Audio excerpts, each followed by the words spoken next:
Ha llegado el momento de escuchar la palabra de Dios. Un potente mensaje extraído de las Sagradas Escrituras. En la voz del pastor Carlos Hoyos. Hoy sí que hay una temática bien interesante.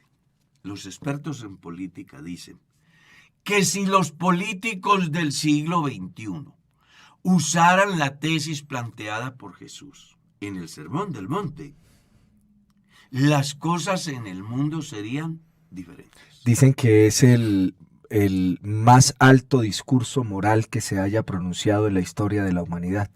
Claro, es el más grande de todos. Pues ¿cómo será que después de 2000 años se sigue llamando el Sermón del Monte? Que entre otras cosas, los expertos en teología y sobre todo en aquello de la liturgia, plantean que es imposible dar un sermón del Sermón del Monte. Porque no le darían a una. Entonces, por eso el Sermón del Monte hay que tomarlo por párrafos. Ah, ya. ¿Está claro? Sí, sí. No se puede hacer un sermón textual, por ejemplo. Inclusive no se puede hacer un sermón temático. Porque es tan diversa la temática que va dirigido en tantos campos que nadie podría organizar un sermón que reuniera todo el Sermón del Monte sin dejar que falte algo del Sermón del Monte. O sea, esto es más profundo y más interesante de lo que la gente piensa. Por lo menos a mí me apasiona. Sí. Es que a mí me gusta el Evangelio, pastor. A mí me encanta el Evangelio. Yo leo la Biblia y me apasiono porque ella me hace reír, me hace llorar, me hace, no sé, volver poeta. No sé, la Biblia tiene una particularidad que es simplemente maravillosa. Vamos a mirar este capítulo 5, y no solo este capítulo, porque al comenzar el Sermón del Monte, pues nos lleva hasta el capítulo 8. Sí. Y es diverso en su temática, pero el punto de partida es el reino. El reino. Ese es el punto de partida. Porque el reino de Dios fue el sueño y ha sido el sueño del pueblo de Israel. ¿Qué implicaba para ellos el reino? Bueno, seguridad, bienestar, paz, derechos, cero atropellos, cero maltratos. Ellos querían un verdadero reinado de paz. Jesús plantea aquí una de las tesis más importantes, que en la medida que los individuos y de una manera específica el pueblo de Israel lo pudiera hacer, entonces encontrarían lo que ellos tanto anhelaban. Aquí entonces vale la pena que nos detengamos en los primeros 12 versículos. Sí. Que son las bienaventuranzas. Que ya son todo un compendio de... Hay quienes lo llaman el camino a la felicidad, las bienaventuranzas. ¿Cómo ser feliz? Es más, es que hay versiones que dice felices. Sí. Hay versiones que dice felices los de limpio corazón, por ejemplo. Sí, esa es una interpretación. Voy a leer entonces Mateo capítulo 5, desde el verso 1 hasta el verso 12, como decía el hermano Carlos. Qué interesante que usted pueda tener ahí su Biblia y pueda acompañarnos a leer y pues a estudiar este texto. Y algo muy importante, que aproveche para compartir. Claro, también. Que sí. se convierta en un misionero virtual.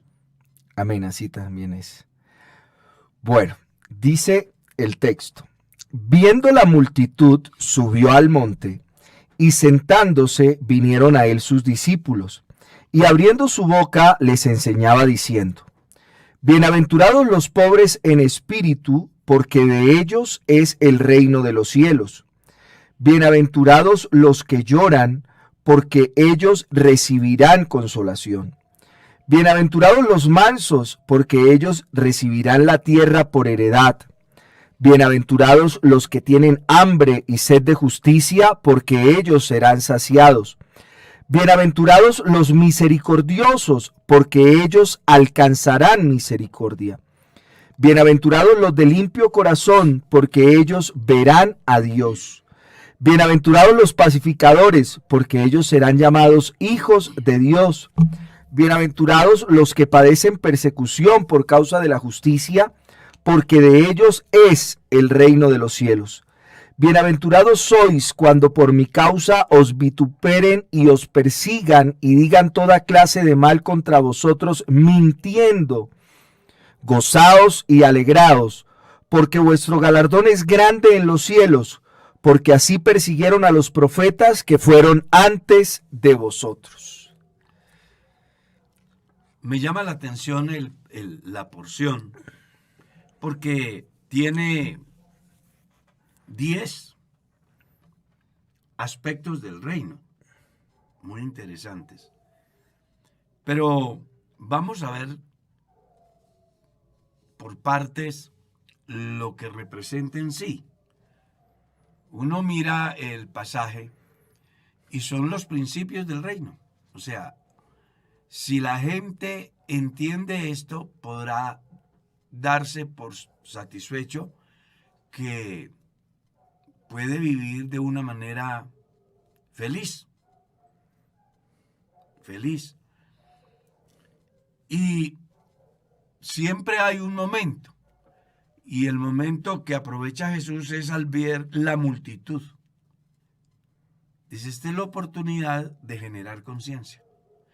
Porque, según San Mateo, capítulo 23, Jesús dijo,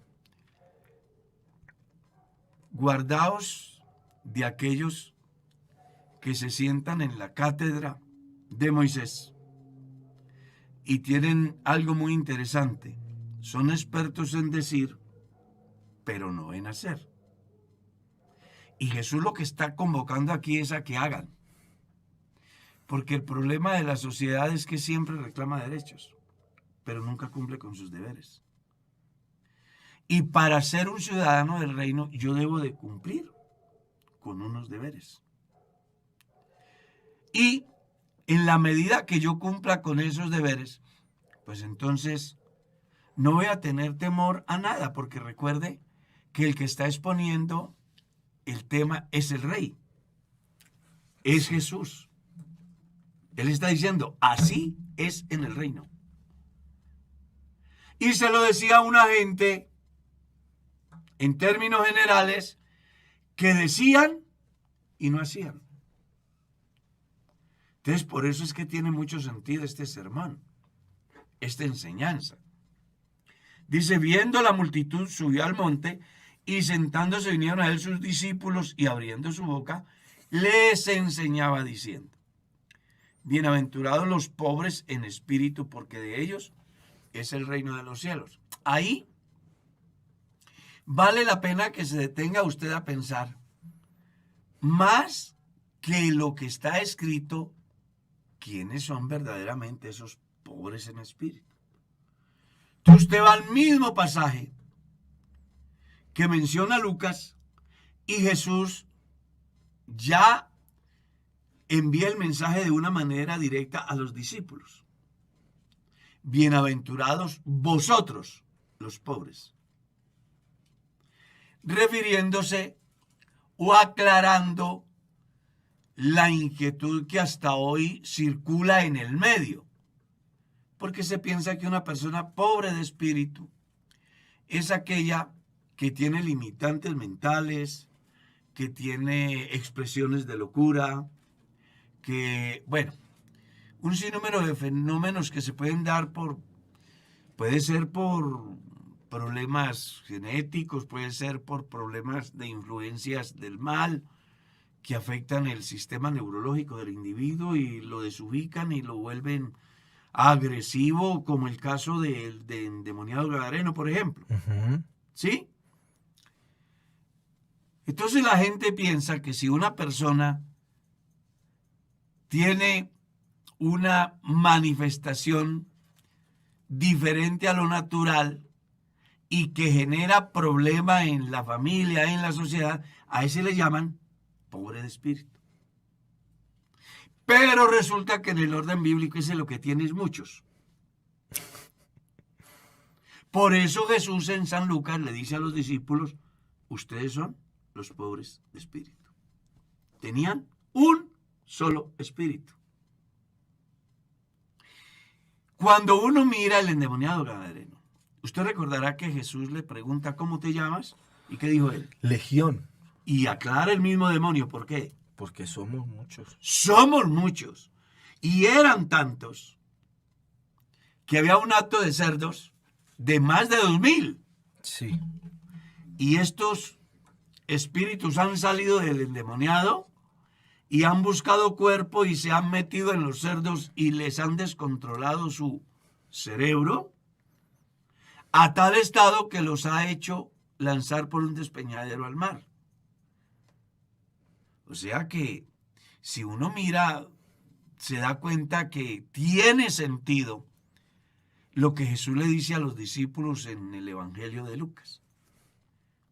Esto como buscando que las personas saquen del pensamiento aquello de que si alguien tiene comportamientos, se puede decir paranormales. Sí, claro. Sí.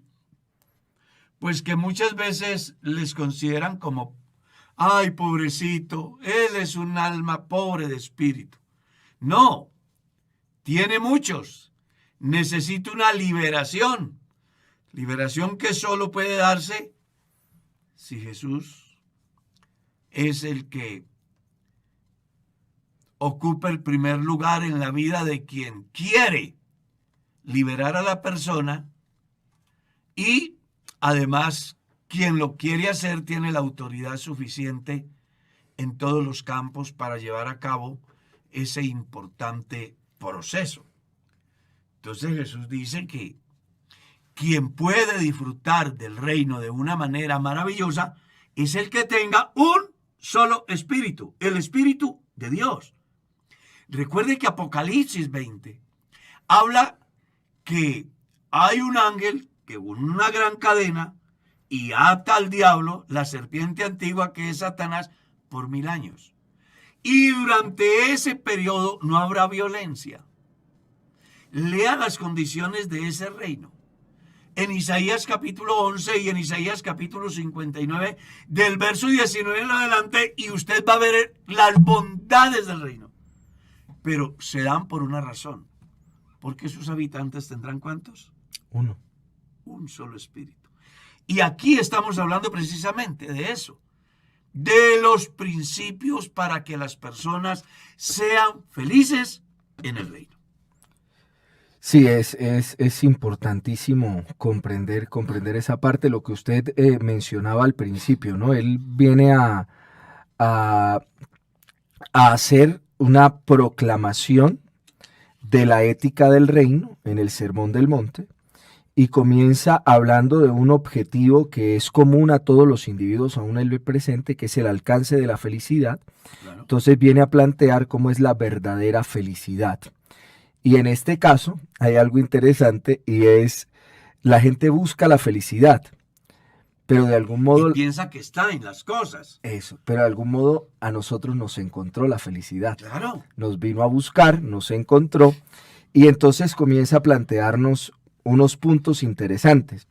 Hay cosas muy particulares del texto, bueno, dicen que son realmente 8 bienaventuranzas, pero son como una estructura lógica.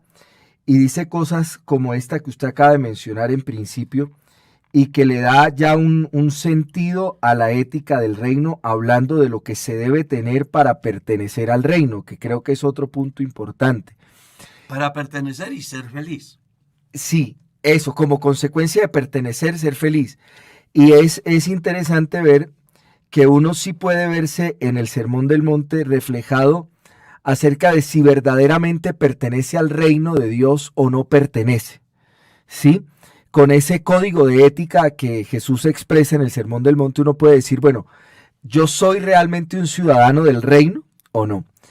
La otra cosa es si la felicidad es un propósito a alcanzar o ya alcanzado.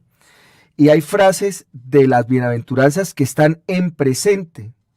Dice, bienaventurados los pobres en espíritu, porque de ellos es en el presente. Es decir, no es una cosa que en este caso que vayamos a alcanzar, No. sino que en el presente debemos tenerlo. Porque uno lee, por ejemplo, el verso 4 y dice, bienaventurados los que lloran porque ellos recibirán. Eso sí es en futuro. Pero cosas como estas le hacen a uno ver que en el presente el alcance de la felicidad es posible. Y lo planteábamos alguna vez con usted, acerca de la diferencia entre la alegría y el gozo, entre la alegría permanente, que es consecuencia de un evento particular al que uno se ve abocado, pero el gozo es permanente. El gozo de Dios en nuestro corazón es permanente. Eso quería decir, hermano Carlos. No, pero es que es muy importante el abordaje, porque si mira las dos posturas, ¿no? La del presente y la del futuro, haciendo mención de los textos que usted cita. Entonces cobra mucho sentido el pasaje, porque es interesante que comience con esto de los pobres en espíritu, porque de ellos es. Es decir, la felicidad en el reino será posible si quienes ingresan son personas que tienen un solo espíritu. Porque resulta que el principio de todo buen éxito comienza en Dios. Jesús lo dijo en San Juan 15, ¿lo recuerdas? Permaneced en mí y yo en vosotros, porque separados de mí, nada podéis hacer. Jesús le está diciendo, si ustedes tienen mi espíritu, un solo espíritu, ustedes son felices y podrán, sin duda alguna, disfrutar de lo que viene luego, que es el ejercicio, el desarrollo. Y ese ser pobres en espíritu, de un solo espíritu, también hace entender una dependencia absoluta de ese solo. Es decir, cuando las personas intentan tener múltiples fuentes de gozo en su vida, entonces son infelices. De algún modo restringen una dependencia absoluta y asumir una incapacidad para.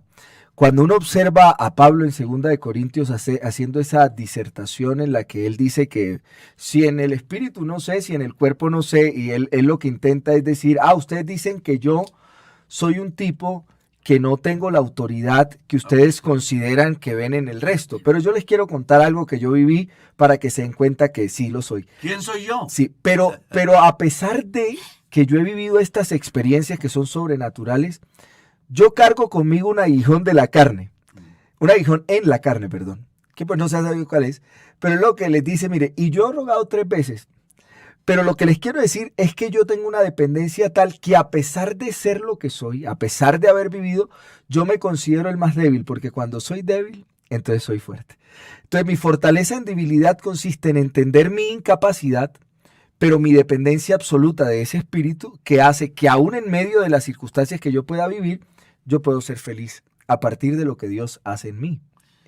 Y que se lo complementa muy bien la carta a los filipenses, ¿no? Pablo a los filipenses es la carta donde más habla del gozo. Sí. Estad siempre gozosos, a pesar de y por encima de. Claro, tiene un espíritu, no un espíritu cualquiera, el Espíritu Santo, que es el que produce en ese cristiano el querer como el hacer por su buena voluntad. Entonces, vamos a encauzar el tema. Punto de partida, tener el Espíritu de Dios. Ese es el punto de partida para los herederos del reino. Y se los dice en razón a que ellos tenían tradición, pero no tenían el Espíritu de Dios, que es enseñanza que da más Jesús en San Marcos capítulo 7, verso 6 en adelante. Cuando ve que la multitud le dice, Señor, Señor, él dice, este pueblo de labios me honra, pero su corazón está ¿qué? Lejos de mí. Era gente que decía, pero no hacía. Y en el reino es diferente. Entonces, el punto de partida para que el reino tenga éxito y los que están allí entiendan la importancia del reino, comienzan por tener uno que controle su vida, que es Dios. Y usted dice algo que es interesante, ¿no? Entre nosotros se ha hecho muy... Entre nosotros, digo, hablemos, permítame en término, la cultura cristiana, se ha hecho como un hablar de que Dios solo ve el corazón, ¿no? Y si uno se atreve a leer el Sermón del Monte, sí, Dios ve el corazón, pero es una expresión también del quehacer, no solo del ser, sino del quehacer de aquel que pertenece al reino. Y en este sentido, entonces, no es que controvierta acerca de la salvación por fe y no por obras, que es una de las grandes disertaciones, por ejemplo, de Pablo, pero sí que en consecuencia de lo que usted es, usted vive, actúa, ¿sí? Su conducta es en relación con lo que usted es y no pueden ser contrarias la una a la otra. Su conducta no puede contradecir lo que usted dice ser, que a veces nos pasa. Hay que ser coherentes en lo que somos y hacemos, porque uno hace lo que uno es. ¿Cómo es que dice el sabio Salomón? Como el hombre piensa, así es él. Entonces, en esta importante visión del pasaje, vamos a tener en cuenta que si alguien quiere ser feliz, no necesita carro, ni finca, ni casa, ni novia bonita, ni viajes. Solo necesita una cosa: tener el Espíritu de Dios. Felices los pobres de espíritu, porque ellos ¿qué? Es el reino de los cielos. Porque ellos es el reino de los cielos. Sin el Espíritu de Dios, el individuo, Jesús le dice, no podrá disfrutar del reino. Ustedes pueden tener tradición la que quieran, pero sin Dios en la vida no habrá felicidad y mucho menos posibilidad de entrar en el reino. El versículo 4. Bienaventurados los que lloran, porque ellos recibirán consolación. Hablando ya aquí en futuro. Porque primero se es para que luego se desprenda todo lo que va a pasar. Entonces me encanta el pasaje porque me dice, no sé si, espero no me vayan a malinterpretar. Tengo esta cabeza llena de cosas que quiero decirlas. Es de alguna manera la tesis política, teocrática más grande de la historia. Porque en una sociedad como aquella, donde el llorar era el pan de cada día, a tal estado que hasta hay un libro llamado Lamentaciones, ¿no le parece muy importante que tener a Dios en la vida le garantice de una vez hacia el futuro lo que será el consuelo? Claro. Eso es lo que está planteando. Sí, lo que usted plantea es interesante alrededor, creo que es una declaración importante de dar. Recordemos que en el contexto en el que se escribe el Evangelio, los judíos estaban siendo dominados por el gobierno romano, pero ellos sí guardaban una esperanza acerca de la restauración del reino en términos políticos. Claro, por eso una de las preguntas de Mateo 24 es acerca de esto, de la restauración del reino. No, y los discípulos mismos en Hechos capítulo 1 le dicen a Jesús, sí, restaurarás el reino. Exacto. O sea, la visión que tenía el pueblo de Israel con respecto a su Mesías era el restablecimiento del reino de Dios. Sí. Entonces, en ese contexto, el Sermón del Monte aborda muchos tópicos, muchos puntos. Claro. Entre esos, el tema político. Pero pasaba que con Jesús, yo lo decía hace días, era bien particular. La gente hablaba muy materialmente y él estaba en un nivel muy alto. Entonces ellos hablaban del reino y percibían pues que era el reino político de Israel, pero él en cambio estaba hablando de otra cosa, de un más alto nivel. Claro, Que una dimensión mayor. Una dimensión superior, sí, señor. Y mire usted que cuando las personas malinterpretan la Escritura, pues terminan como los testigos de Jehová, que se aferran del versículo 5 para decir que vamos a vivir en la tierra. Y se les olvida que es una promesa hecha a Israel, no a la iglesia. Porque también aquí tenemos que entrar a estudiar la diferencia que hay. El tratado de Dios con Israel y el tratado de Dios con la iglesia. Y hablo de tratado porque Lucas así lo muestra. En el libro de Hechos capítulo 1, ¿lo recuerdas? En el primer tratado, oh Teófilo, te hablé acerca de las cosas que Jesús comenzó a hacer y a enseñar. Entonces, hay que establecer la diferencia del trato de Dios con Israel y el trato de Dios con la iglesia. Estas promesas tenían que ver de una manera particular con Israel. Porque la iglesia no va a disfrutar del reino en términos materiales. La iglesia estará en el reino como autoridad, en condición espiritual. Esa es la ventaja que tiene la iglesia con respecto a los que van a disfrutar del reino. Que van a plantar viña, van a comer de su fruto, que van a edificar casa y van a vivir en ellos, que se van a casar y nadie les va a enamorar la mujer, que no habrá niño que muera de pocos días porque el niño morirá de 100 años y el pecador de 100 años será maldito. En fin, lo que dice la Escritura acerca del reino. La iglesia no tendrá ese fenómeno natural de la procreación en el reino. Porque la iglesia será la autoridad en el reino. Según Daniel capítulo 7, ustedes encuentran que el reino le fue dado a los santos del Altísimo. Y la revelación apocalíptica es muy interesante. Los reinos de este mundo han venido a ser de nuestro Señor y de su Cristo.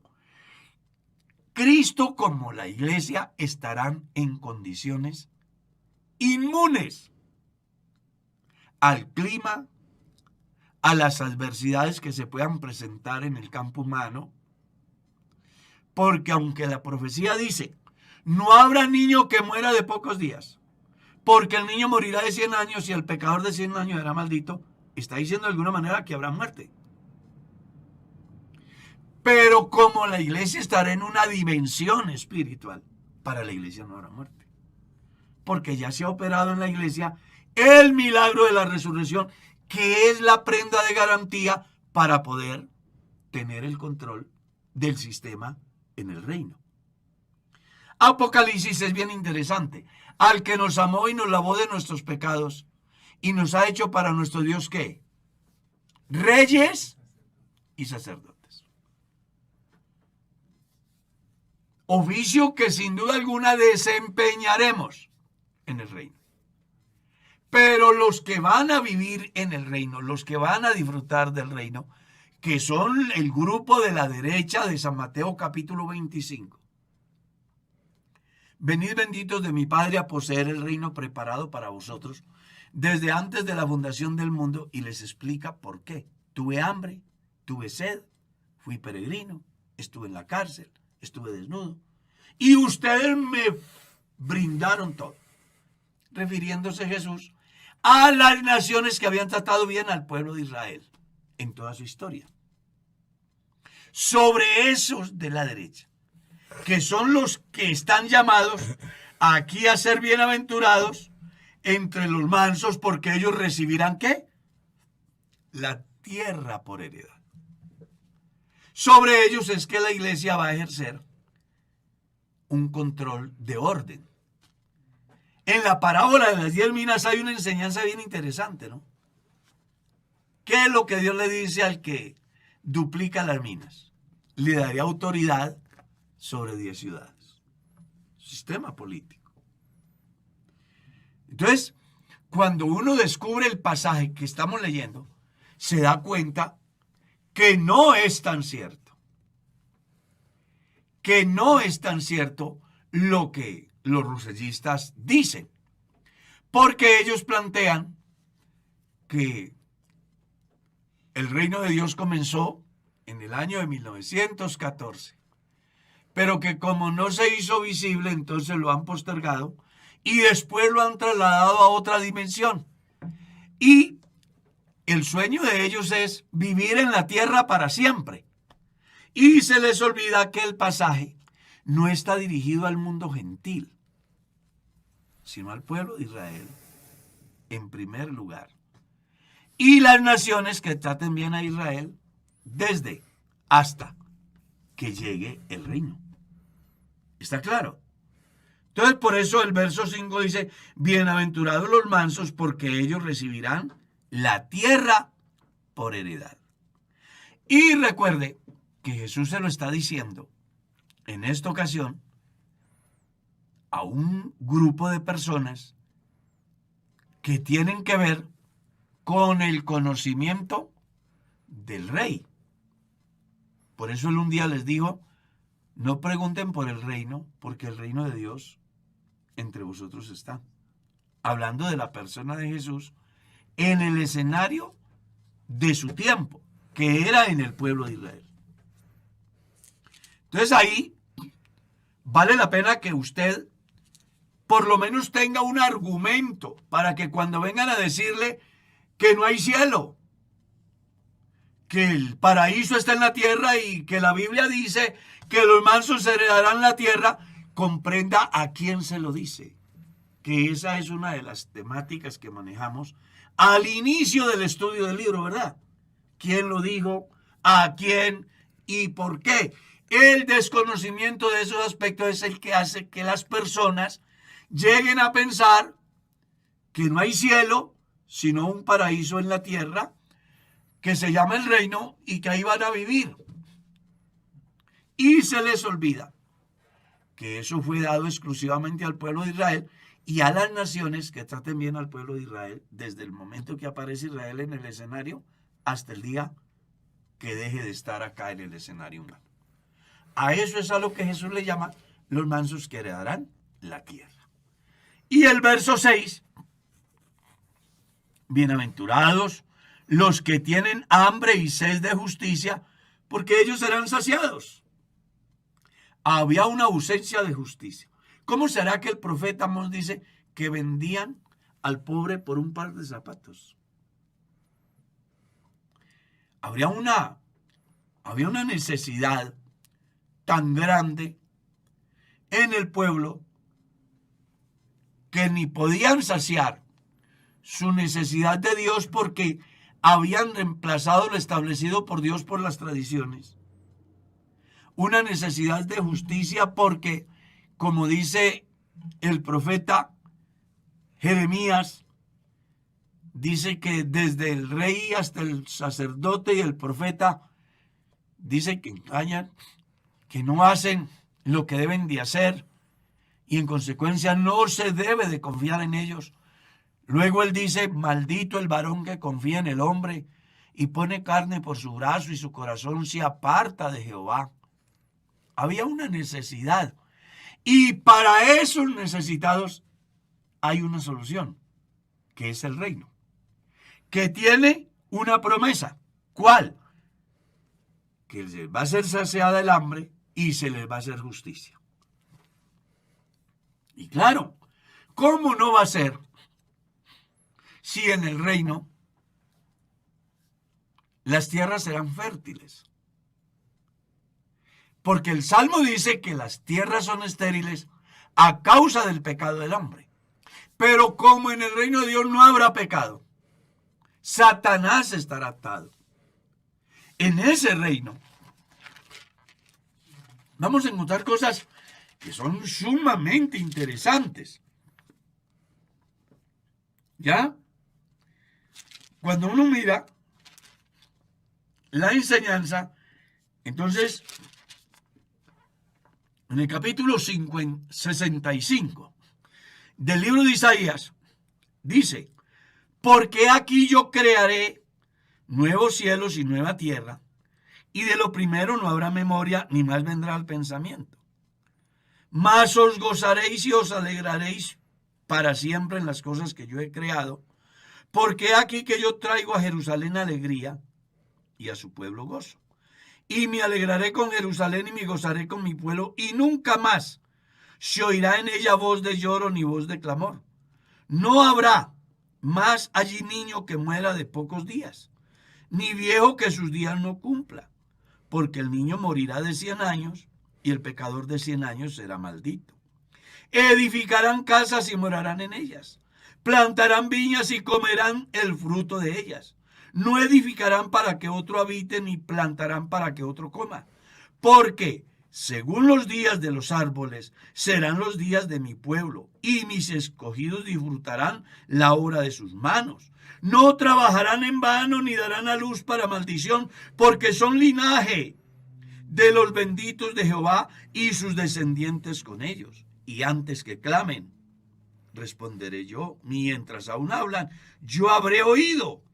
El lobo y el cordero serán apacentados juntos, y el león comerá paja como el buey, y el polvo será el alimento de la serpiente. No afligirá ni hará mal en todo mi santo monte, dijo Jehová. Entonces, cuando las personas malinterpretan el pasaje de San Mateo capítulo 5, es cuando se salen del verdadero sentido de lo que Dios quiere decir y a quienes se los quiere decir y por qué se los quiere decir.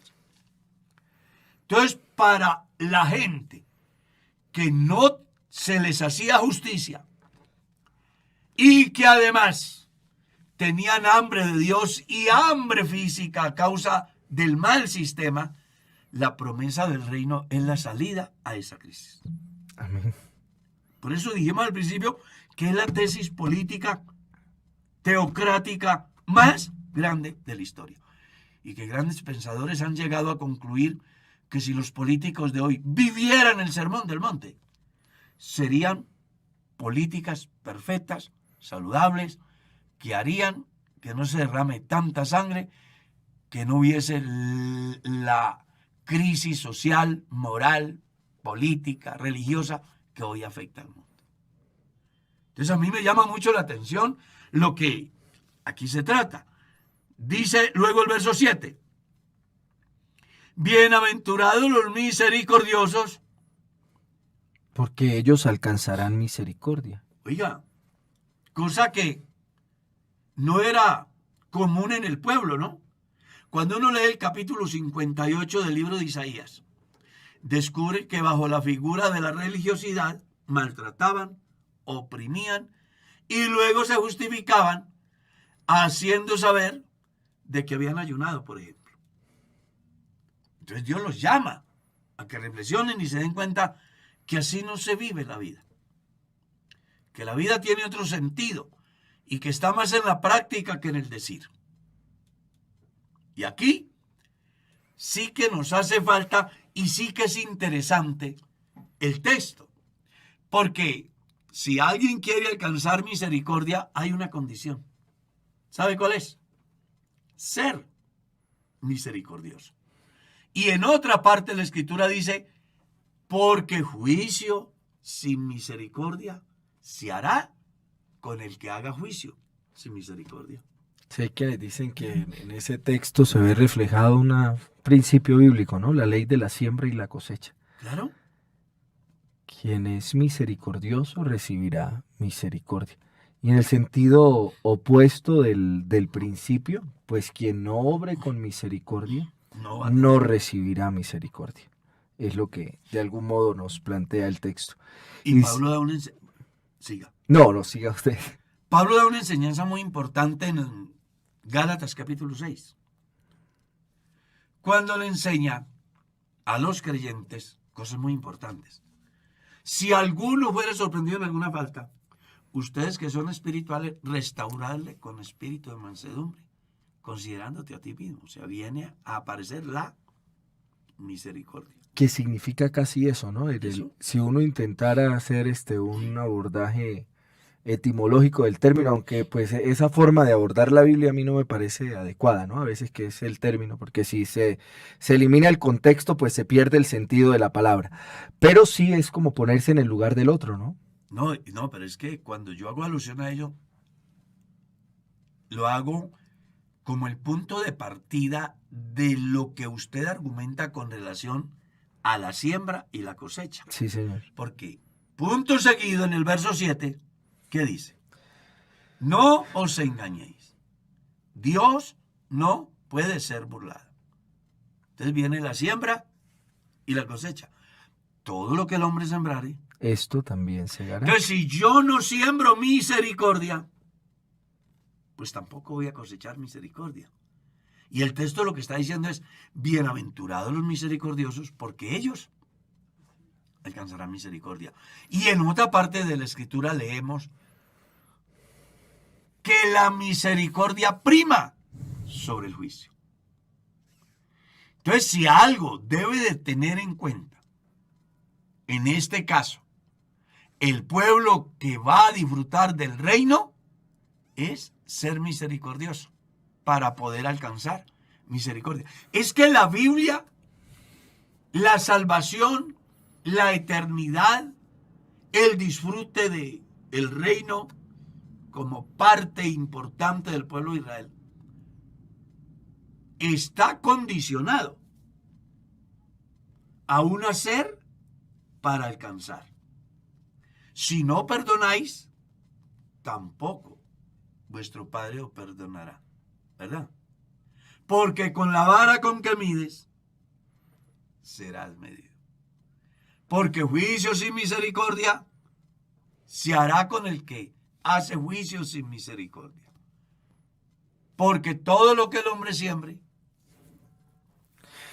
O sea, es muy interesante que las personas comprendan lo que representa ser cristiano en este tiempo y lo que implica la enseñanza de Jesús aquí. Si los israelitas quieren tener misericordia, si quieren alcanzar misericordia, ellos tienen que hacerlo primero, ser misericordiosos. Y cuando yo soy misericordioso y disfruto de ese espíritu que es Dios en mi vida, pues soy un ciudadano apto para el reino. Que en sí, eso es lo que la Escritura nos está mostrando. No, ese texto es muy, muy significativo, ¿no? Porque creo que o el más grande acto de misericordia que uno puede ver, en misericordia en el sentido amplio del término, fue lo que hizo Jesús. Él realmente miró con nuestros ojos, sintió como nosotros sentíamos, se puso en nuestros zapatos. Ocupó nuestro lugar. Y entonces la misericordia no es solo un acto de sensibilidad, no, un acto ni siquiera, no es solo la sensibilidad hacia... No es una emoción del momento, es algo que debe estar vigente en la vida del individuo como una expresión de lo que hay en él, que tiene un solo. Mire qué interesante, ¿no? Porque pues nos lleva a pensar en cómo muchas veces nosotros hemos actuado de manera inmisericordia. Sí. Y luego esperamos que nosotros sí seamos tratados. Y uno a veces en eso falla, ¿no? Porque uno a veces el 99.9 de los seres humanos no se para en el del que juzga y señala y expone. Yo siempre he dicho, vea, antes de tomarse una decisión en cualquier campo, uno debe de pensar cómo me gustaría a mí que me trataran si yo fuese el que estuviese en esa situación. Claro. Y yo lo he visto en el ejercicio de la vida y como pastor, situaciones donde quien está en el lugar de juez es tajante, cuando él está en condiciones más complejas que el condenado. Por eso es que hay 3 palabras que me apasionan en la Biblia: amor, gracia y misericordia. Amor porque Él nos amó sin merecerlo. Gracia porque Él nos salva totalmente gratis. Y misericordia porque no nos paga conforme a nuestros pecados. Entonces, los peregrinos del mundo, y de una manera particular o especial, a quienes está dirigido el pasaje, le está diciendo, venga, hagan misericordia si quieren tener o alcanzar misericordia. Porque hay algo claro. Juicio sin misericordia se hará con el que haga juicio sin misericordia. Y si nosotros lo traemos a nuestro contexto, nos da una enseñanza muy importante en el ejercicio de nuestra fe. Nosotros juzgamos al hermano y lo condenamos porque lo juzgamos desde el punto de vista que yo creo y en el cual supuestamente yo estoy. Y se me olvida que hay una ley muy interesante, y es que lo que está arriba algún día está abajo, y lo que está abajo algún día está arriba. Entonces uno tiene que aprender, y ojalá que esto le sirva a los cristianos, porque a veces nosotros hacemos el juicio como si fuésemos inmunes y se nos olvida que estamos rodeados de las mismas debilidades del otro, en mayor, igual o inferior, pero tenemos el mismo problema. Somos carne. Y yo quiero confesarme hoy, algún día yo fui a castigar a mi hijo, pero devolví mi disco y me di cuenta que yo había hecho algo inclusive peor y no me castigaron. Entonces yo no fui capaz, no tenía autoridad moral para hacerlo. Me senté con él, le puse el brazo encima y le conté la historia y le dije las consecuencias, los riesgos y todo lo que puede suceder cuando uno da pasos equivocados. Yo creo que se requiere que el cristiano de hoy aprenda de la enseñanza de Jesús. Hay que ser misericordiosos. No, y Jesús sí que evidenció en cada escena a la que uno se acerca con unos ojos, con una cosmovisión nueva, ¿no? Con unos nuevos anteojos, una misericordia muy superior. La escena donde la mujer encontrada en el acto mismo del adulterio dice, yo a veces he pensado en cuál hubiese sido la descripción de la escena, no de parte del escritor de los evangelios, sino de alguno de los que fue y la arrastró a ella. O sea, cómo los confrontó esa verdad de Dios con su propia realidad, y hay frases contundentes, ¿no? Del mayor al menor, o sea, entre más edad, que parece como, no, pero que parece que la gente, a veces pasa, no siempre, ¿no? A veces los de más edad se creen con mayor superioridad moral, pero lo que intenta decir el texto es que a mayor edad tenían más carga de pecado y ellos fueron los primeros en soltar la piedra porque se confrontaron con la verdad de que ellos también eran pecadores.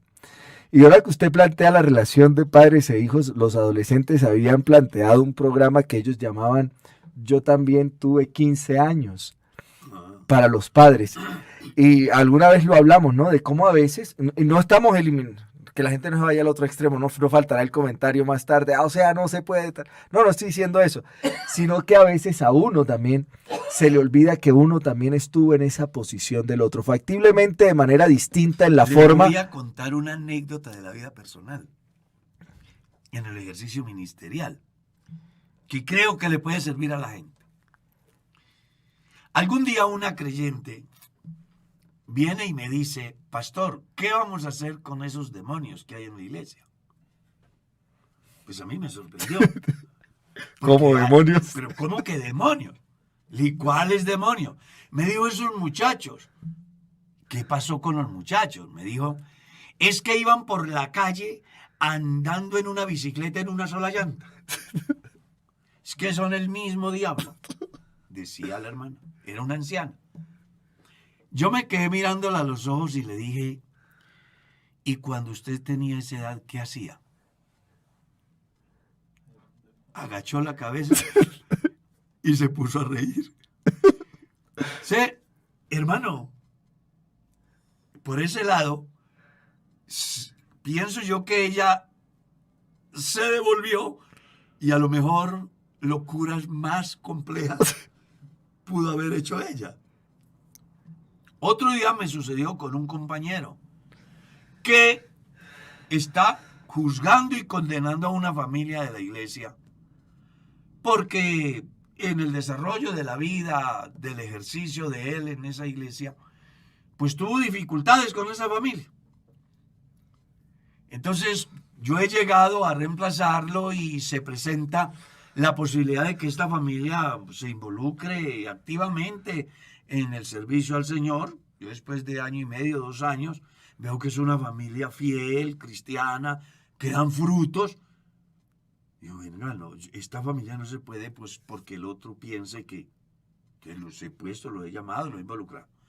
Cuando aquel se da cuenta de que esta familia está sirviendo en determinados campos de la iglesia, me llama y me dice, ¿cómo se le ocurre hacer eso? Y él estaba bastante inconforme, bastante incómodo. Y pienso que fue Dios que me usó para preguntarle, ¿usted nunca se ha equivocado? Y ese fue la mejor medicina para él desarmarse. Se acabó la discusión. Le dije, usted nunca se ha equivocado. Entonces el problema aquí es que muchas veces cuando hacemos juicios no nos acordamos quiénes somos, por dónde hemos pasado, qué hemos vivido, cuántas veces nos hemos equivocado. Por eso es que yo tengo que considerarme a mí mismo antes de hacer un juicio. Porque cuando no hago ese examen, mi juicio será inmisericordia. Claro. Mi juicio será sin justicia. Y nosotros tenemos una facilidad para olvidarnos de lo que alguna vez nosotros hemos hecho a la hora de juzgar, sí, que creemos que lo que el otro hace no es lo más grave. Pero factiblemente si lo comparáramos con lo que nosotros hemos hecho, uno diría, bueno, no es tan grave lo que el otro hace. El otro no. Pero sí. Llega uno a la conclusión. Qué interesante enseñanza la de hoy. Sí.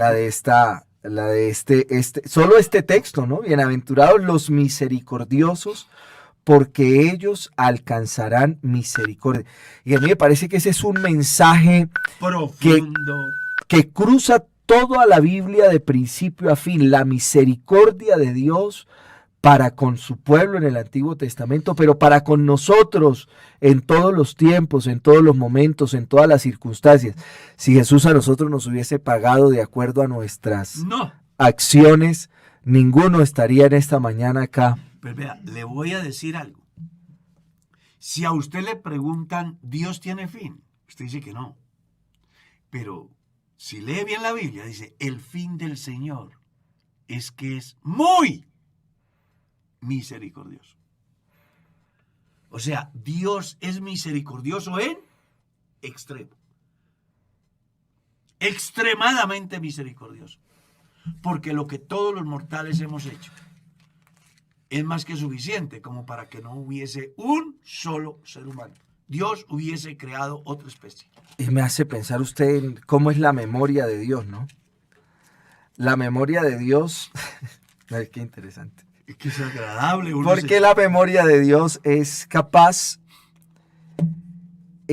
siendo ella una memoria que lo conoce todo, es decir, Dios lo sabe todo, es un omnisapiente. Es capaz de olvidar nuestros pecados y nuestras faltas al punto de mandarlos al fondo del mar. Y de allá no acordarse de ella más. Pero en cambio aquello que nosotros hemos hecho en favor de su obra, de eso él sí nunca se olvida. Exacto. Es que así dice Hebreos 6. Dios no es injusto para olvidar. Sí, es lo que quiero decir. Lo poco bueno que nosotros hacemos, Dios no lo olvida. Y todo lo malo que hemos hecho, Dios ya lo olvidó. ¡Qué maravilla de Dios el que tenemos! Yo sí quiero pedir un aplauso para Dios allá donde están, porque Él se lo merece.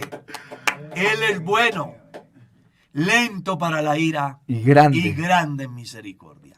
el pueblo de Israel que quiere vivir en el reino, el punto de partida es hagan misericordia.